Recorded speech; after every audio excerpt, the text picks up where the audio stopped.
প্রিয় দর্শক, আমাদের নিয়মিত আয়োজন প্রবাস পরিক্রমায় আপনাদের সবাইকে স্বাগত জানাচ্ছি ATN Bangla new York studio থেকে। সাথে আছি আমি সঞ্জিদা হিয়া। প্রিয় দর্শক, আজ আমরা কথা বলবো আসন্ন বাংলাদেশ সোসাইটি ইনক 2026-এর নির্বাচনে স্বতন্ত্র সাধারণ সম্পাদক পদপ্রার্থী রাব্বি সৈয়দের সাথে। কেমন আছেন? আমি আলহামদুলিল্লাহ ভালো আছি। প্রথমে আপনাকে এবং এটিএন বাংলা টেলিভিশন কর্তৃপক্ষকে জানাচ্ছি আমার আন্তরিক অভিনন্দন, আর সেই সাথে আপনারা যারা এখন দেখছেন এবং পরবর্তীতে দেখবেন সবার জন্য আমার আন্তরিক শুভেচ্ছা। ধন্যবাদ আপনাকে। আমি প্রথমেই আপনার কাছে জানতে চাইবো, আপনি তো এই আসন্ন বাংলাদেশ সোসাইটি নির্বাচনে একজন স্বতন্ত্র প্রার্থী হিসেবে দাঁড়িয়েছেন। তো আমি জানতে চাইবো যে আপনার মূল উদ্দেশ্য এবং লক্ষ্য কি আসলে এই নির্বাচনে?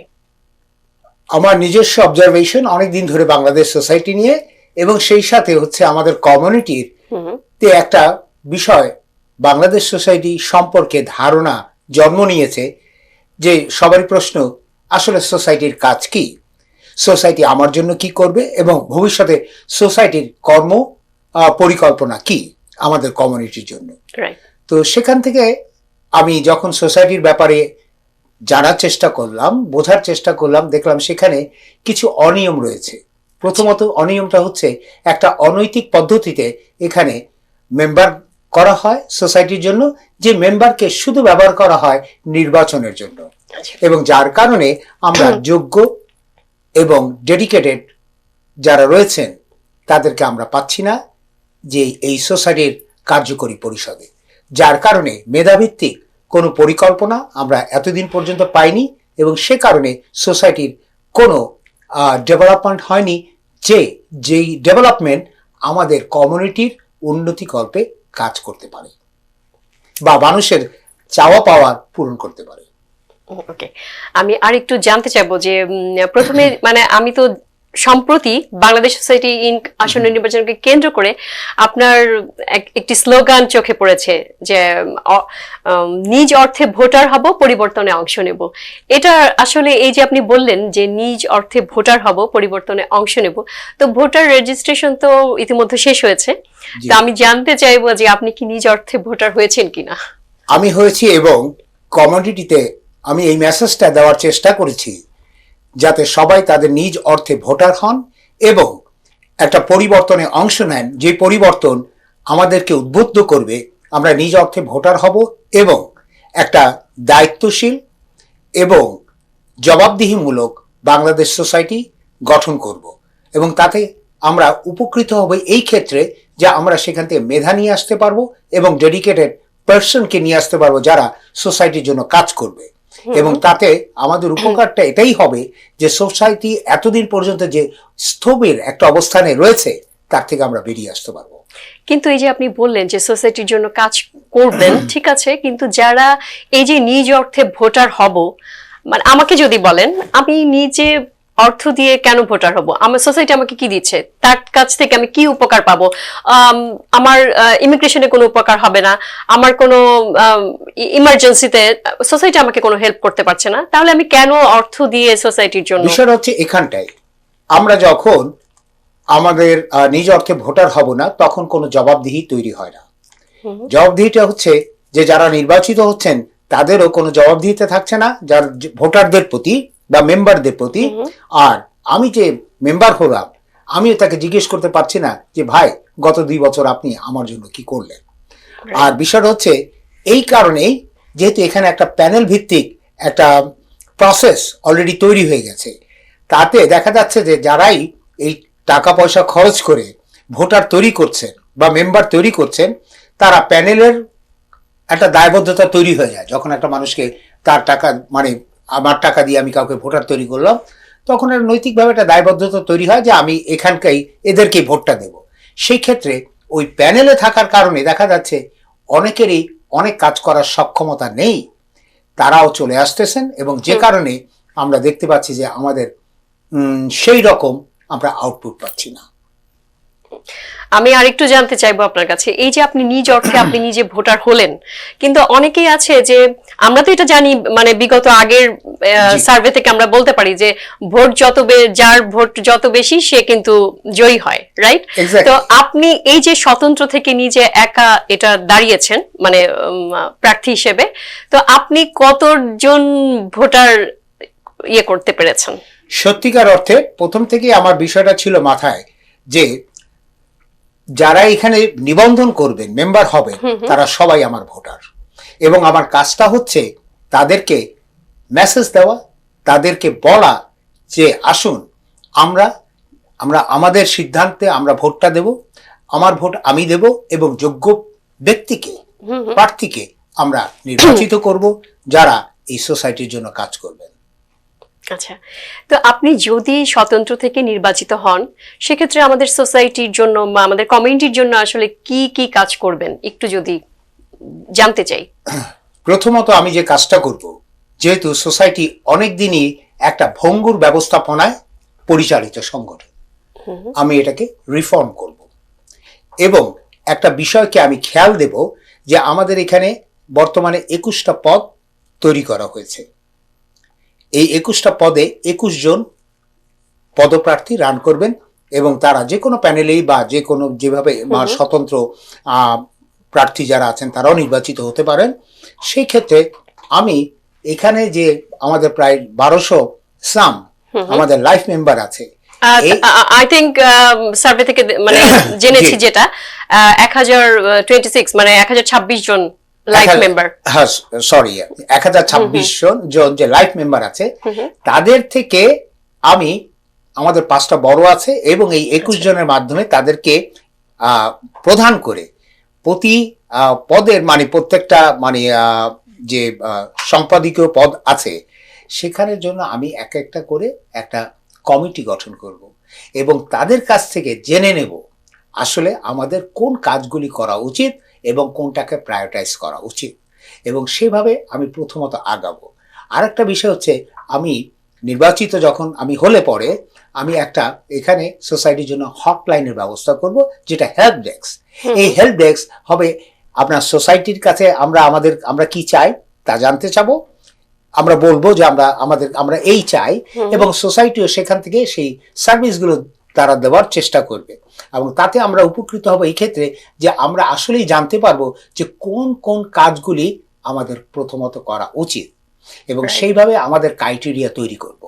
আর একটা বিষয় হচ্ছে যে বর্তমানে যারা আপনার নির্বাচনে অংশগ্রহণ করছেন, তারা গতানুগতিকভাবে সবার মতো প্রতিবারের মতো বলছেন আমি এই করব, আমি সেই করব, এটা করব, কিন্তু কেউ মেথডটা নিয়ে আসতেছেন না। এখানে বড় বিষয়টা হচ্ছে যে আমরা আসলে যে এই কাজগুলি কিভাবে করব, এই বিষয়টা হচ্ছে এখানে খুবই ইম্পর্টেন্ট। আর যখনই আমরা জেনে যাব, আমরা বুঝতে পারবো যে আমরা আসলে এই কাজগুলি কিভাবে করব, তখনই আমরা আসল লক্ষ্যে পৌঁছতে পারবো। ধন্যবাদ আপনাকে। আর এই যে আমাদের রেজিস্ট্রেশন যে হয়েছে ভোটার 34,295 জন মেবি রেজিস্ট্রেশন করেছে ভোটার হিসেবে, আর 1026 জন, তো টোটাল মিলে লাইফ মেম্বার, তো এই টোটাল মিলে আমাদের হচ্ছে 35,300 সামথিং, 21 জন। হ্যাঁ, তো এই যে বিশাল একটা সংখ্যা ভোটার, তো এরা যে এদের মানে রেজিস্ট্রেশন করেছে এত বিশাল একটা সংখ্যা, মানে 35,321 জন ভোটার, কিন্তু সবাই কি জানে যে তারা ভোটার হয়েছে? এখানটাই হচ্ছে বড় একটা ডিলেমা। সেটা কিভাবে ইন্ডিকেট করবেন যে আসলে তারা কতটা জানে? সূত্র মতে বিভিন্ন জনের কথন অনুযায়ী এখানে অনেকেই ভোটার হয়েছেন ঘরে বসে, কেউ হয়তো তার বন্ধু বান্ধব আত্মীয় স্বজন বসে, ভাই তোমার আইডিটা পাঠাও, তোমাকে ভোটার করব। সে তখন তার আইডিটা পাঠাচ্ছে, কেউ তার বসে তার ফর্মটা ফিল আপ করে সেই ভদ্রলোকের সিগনেচারটা পর্যন্ত যিনি পূরণ করছেন ফর্মটা তিনি দিয়ে দিয়েছেন। প্রথমত হচ্ছে এটা আমি মনে করি অত্যন্ত গ্রহিত একটা কাজ, অনৈতিক। নাম্বার হচ্ছে যে আমি তো ফর্ম ফিল আপ কারোটা করেই দিতে পারি, কিন্তু কারো সিগনেচার আমি তার হয়ে করে দিলাম, এটাকে কোনোভাবে মেনে নেওয়া না, এটা তো রীতিমতো অপরাধ। তো সেই ক্ষেত্রে ঠিক এমনভাবেই অনেকেই ভোটার হয়েছেন যে তারা নিজেরাও জানে না, এবং অনেকের কাছে গতবারের যারা ভোটার লিস্ট রয়েছে তারা সেখান থেকে নিয়ে ইনফরমেশন নিয়ে ভোটার করেছে।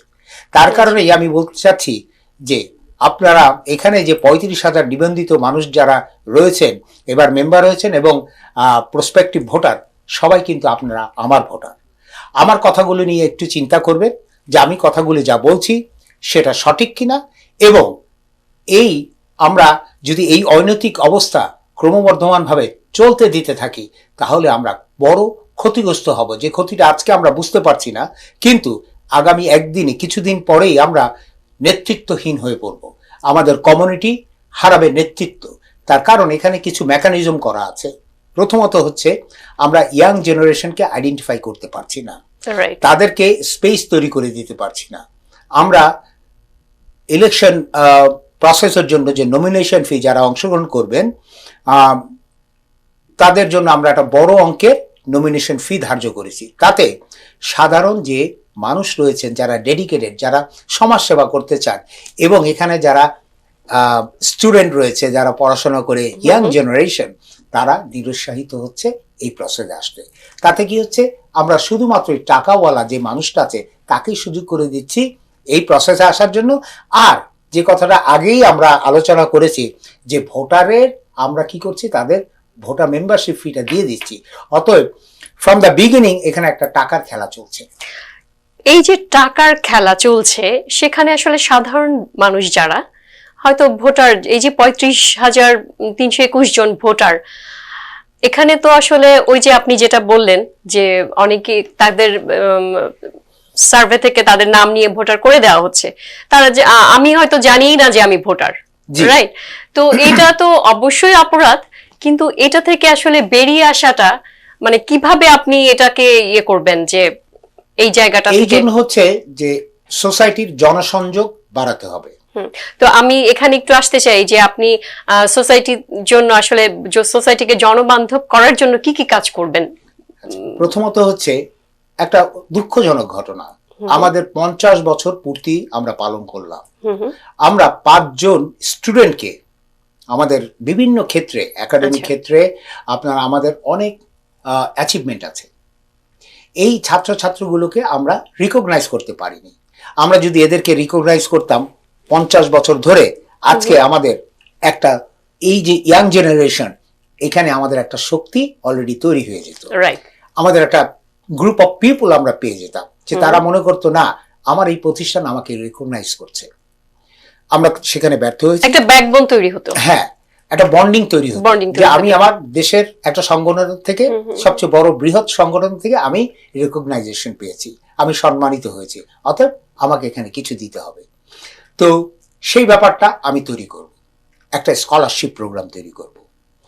দ্বিতীয় যে বিষয়টা তৈরি করব, এখানে যেমন এবারই মানে ইয়াং জেনারেশনকে অ্যাট্রাক্ট করার জন্য, এবং আজকে 50 বছর আগে যখন এই সোসাইটি জন্মগ্রহণ করে তখন বা এখন বা বর্তমানে আমার মতো আমার জেনারেশনের মানুষ, আমাদের চিন্তা চেতনা রুচি ভিন্ন, কিন্তু আজকে যে 16 বছর 18 বছর 22 বছর 25 বছরের যে মানুষটা, তার রুচিবোধ ভিন্ন। আর এই রুচিবোধকে মূল্যায়ন করে দৃষ্টি রেখে আমাদের কিছু প্রোগ্রাম তৈরি করা দরকার, যাতে আমরা তাদেরকে আমাদের দিকে নিয়ে আসতে পারি। এখন আমি যদি মনে করি যে না, আমি 50 বছর আগে আমার যে গঠনতন্ত্র তৈরি করেছিলাম সেই গঠনতন্ত্র বর্তমানেও আমি কন্টিনিউ করে যাব, সেটা আমার মনে হয় খুব ভালো ভুল একটা পদক্ষেপ হবে ধারণা। আমাদের উচিত সেখানে রিফর্ম করা। এই যে বিষয়গুলি, সেখানে আমি বেশি মনোযোগ দেব। ধন্যবাদ আপনাকে। আর এই যে টাকার বিনিময়ে অযোগ্য প্রার্থীকে ভোট দেওয়া বা নির্বাচিত করা, এটা কিভাবে রোধ করবেন? মানে আপনি করতে চাচ্ছেন, আপনার ইয়েটা জানতে চাচ্ছি আসলে। প্রথমে হয়তো এটা সম্ভব হয়ে উঠবে না, তার কারণ এবার দেখেন এই যে একটা বড় সংখ্যক ভোটার রেজিস্ট্রেশন মেম্বার হওয়ার কারণে আমাদের একটা সিগনিফিক্যান্ট অ্যামাউন্ট অফ মানি আমাদের সোসাইটির কোষাগারে জমা হয়েছে। এটা কিন্তু পরোক্ষভাবে আপনার আমাদের সোসাইটিরই একটা লাভজনক। কিন্তু আমরা বিগত দিনে দেখতে পাচ্ছি যে সবসময় এই ধরনের একটা অ্যামাউন্ট আমাদের আসছে মেম্বারশিপের আসছে, বাট বিগত দিনে তো যেটা দেখা যাচ্ছে যে একটা অ্যামাউন্ট আসছে সোসাইটিতে, কিন্তু সোসাইটি তো রিটার্ন কিছু দিচ্ছে না। কি হচ্ছে, আমরা ইনপ্রোডাক্টিভ, যেটা আমাদের তেমন কোনো বিশেষ কাজ হচ্ছে না। আমি কিন্তু সোসাইটির ইফতারের বিরুদ্ধে না, ইফতার পার্টি, আমি 21শে ফেব্রুয়ারি অনুষ্ঠানের বিরুদ্ধে না, কিন্তু সেই সাথে তো আমাদের কমিউনিটির মানুষ কিভাবে ডিরেক্টলি উপকৃত হয়। যেমন সোসাইটি সবসময় কি করছে, এভরি ইয়ার একটা ইফতার পার্টি করছে, একটা পিকনিক করছে, কিন্তু এতে করে সোসাইটির মানুষ তো উপকৃত হচ্ছে না, এটা জাস্ট একটা বিনোদন। কিন্তু একটা সোসাইটির মানুষ উপকৃত হবে বা রিটার্ন কিছু তো এক্সপেক্ট করে, সেটা তো হচ্ছে না। সেই ক্ষেত্রে আপনি দেখেন, আমাদের দেশে নতুন যারা ইমিগ্রেন্ট আসে এখানে, আমরা তাদেরকে ট্রেনিং দেওয়ার জন্য, জব দেওয়ার জন্য আমরা এই ধরনের কোনো ওয়ার্কশপ বা ট্রেনিং এগুলো করতে পারছি না, রাইট, সোসাইটি করছে না। আপনি দেখেন একটা জিনিস, আমাদের এখানে কিছু বাংলাদেশি মানে প্রতিষ্ঠান আছে, ব্যবসা প্রতিষ্ঠান, নতুন যখন ইমিগ্রেন্ট আসে তারা কি করে, সেখানে ট্রেনিং হিসাবে কাজ শুরু করে। 2-3 সপ্তাহ বিনা বেতনে, যেটা অন্যায় আচরণ। 2-3 সপ্তাহ কাজ করার পর তখন তাকে বলে যে ইউ আর সাব স্ট্যান্ডার্ড, আপনাকে হায়ার করতে পারছি না। কিন্তু কি হচ্ছে, তার 3 সপ্তাহ তার এখানে চলে, তো why not সোসাইটি এখানে কেন ওদেরকে ট্রেনের ব্যবস্থা করছে না? সাধারণ কিছু ট্রেনিং, আমরা যদি ক্যাশ রেজিস্টার মেশিনটা কি করে চালাতে হয়, পাবলিক রিলেশনটা কি করতে হয়, এটার জন্য কিন্তু এখানে কিছু সংস্থা আছে, নিউ ইয়র্কে স্টেট অনেক হেল্প আছে। আমরা কোঅর্ডিনেশন যদি করতে পারি, আমাদের কিন্তু একটা নিজস্ব ভবন আছে, আমরা সেখানে স্পেসেরও কোনো সমস্যা না। আমরা যদি এগুলো নিয়ে কাজ করি, তখনই দেখা যাবে, দেখবেন আপনি, আমাদের এই সোসাইটিতে, বাংলাদেশ সোসাইটিতে মানুষ তারা আসবে যে আমি এখান থেকে কিছু পাচ্ছি। কিন্তু আমার কাছে এখানে একটা প্রশ্ন, যে বিগত এত বছর ধরে বাংলাদেশ সোসাইটি একটা রিনন আমাদের কমিউনিটিতে, বাট সোসাইটি থেকে এই যে ইলেকশনটা হচ্ছে বা ইলেক্টেড হচ্ছে পারসন, সোসাইটির কাছ থেকে কোনো উপকৃত হচ্ছে না, কেন আমি ভোট দিব, আমি কেন টাকা খরচ করে এখানে ইনভেস্ট করব? কারণ এই যে আপনি বললেন যে এই মিনিমাম ইয়েগুলো, যে একটা মানুষ যখন আসছে সিটিজেনশিপ নিয়ে বা ইমিগ্রেন্ট হয়ে আসছে, তখন তারা কোনো রকম হেল্প সোসাইটি থেকে পাচ্ছে না। একটা জবের জন্য তাকেই ভুক্তভোগী হতে হচ্ছে, তাকে দাঁড়ে দাঁড়িয়ে ঘুরতে হচ্ছে। তো সোসাইটি এখন পর্যন্ত তাদেরকে সেই সিউরিটি দিতে পারছে না। তো এই নির্বাচনে আসলে কতটা জনগণ বা আমাদের কমিউনিটির লোকজন কতটা উপকৃত হবে বলে আপনি মনে করছেন? আমি এই জন্যই, এই যে আমাদের 35,000 ভোটার আছে, তাদের কাছে আমি অনুরোধ করছি, আমাকে ভোট দিন, নির্বাচিত করুন, দেখুন আমি আপনাদের জন্য কি পরিবর্তন নিয়ে আসতে পারি। কিন্তু সবাই কিন্তু একটু ইন্টারাপ্ট করছি, সবাই যখন নির্বাচনের প্যানেলের থেকে দাঁড়ায় বা ইলেক্টেড এর জন্য পদপ্রার্থী থাকে, তারা সবাই একই কথা বলে, একই স্লোগান থাকে তাদের, যে আমাকে নির্বাচিত করলে, আমি নির্বাচিত হলে আপনাদের জন্য এই কাজগুলো করব। তো সেদিক থেকে আমি আপনার কাছে আমি জানতে চাই যে আপনি নির্বাচিত হলে আপনি কি প্রতিজ্ঞাবদ্ধ যে আপনি এই কাজগুলো করবেন? সবাই একই কথা বলে। এখানে দেখুন, আমি কিন্তু একজন প্রতিবাদী ক্যান্ডিডেট, আমি কিন্তু কোনো প্যানেলের সাথে যাইনি। হ্যাঁ, আপনি স্বতন্ত্র, আমি কোনো প্যানেলের সাথে যাব না। তার কারণ প্রথম থেকেই আমি নির্বাচিত হলে যারা অন্য প্যানেলের, নিশ্চয়ই একটা প্যানেল তো আসবে, সেখানে তাদের থেকে যোগ্য ব্যক্তিকে আমি বেছে নেব এবং তাদেরকে নিয়ে কাজ করব। তাদেরকে নিয়ে কাজ করার কারণে আমার কি হবে, আমি একটা বৃহৎ শক্তি আমার সাথে পাবো, এবং সবাই মিলে যদি একটা টিম আমরা তৈরি হই, আমার মনে হয় সেখানে আমরা পরিবর্তন নিয়ে আসতে পারবো, এবং সেই ব্যাপারে আমি শতভাগ নিশ্চিত। অসংখ্য ধন্যবাদ আপনাকে আমাদের স্টুডিওতে আসার জন্য এবং আমাদেরকে সময় দেওয়ার জন্য। আমরা আসলে অনুষ্ঠানের শেষ প্রান্তে চলে এসেছি, তার আগে আপনি একটু যদি কিছু বলতে চান দর্শকদের জন্য। এখানে আপনাদের অনেকেই আমাকে এই প্রশ্ন করেছেন, আচ্ছা আপনি যে বলছেন যে টাকা দিয়ে ভোটার হবেন না, তাহলে আপনি কিভাবে এই যে একটা সংখ্যার একটা টাকার অঙ্ক আমাদের সোসাইটিতে আসছে, এটা আমরা কি করে আমরা এটাকে সাবসিডাইজ করব? দেখুন, আমাদের এখানে স্টেট এবং সিটির অনেক প্রোগ্রাম রয়েছে, অনেক ফান্ডিং রয়েছে। আমরা যদি সেই ক্ষেত্রে আমরা এখানে এক্সপার্টিস নিয়োগ করি, আমার বিশ্বাস 50 বছরের একটা প্রতিষ্ঠান যেখানে 35,000 মেম্বার রয়েছে, এবং আমরা যদি সঠিকভাবে এই ব্যাপারে আমরা অন্যান্য বিষয়, পিকনিকে অংশগ্রহণ করা, অন্য জায়গায় গিয়ে, কারণ এগুলো আমরা করি কেন?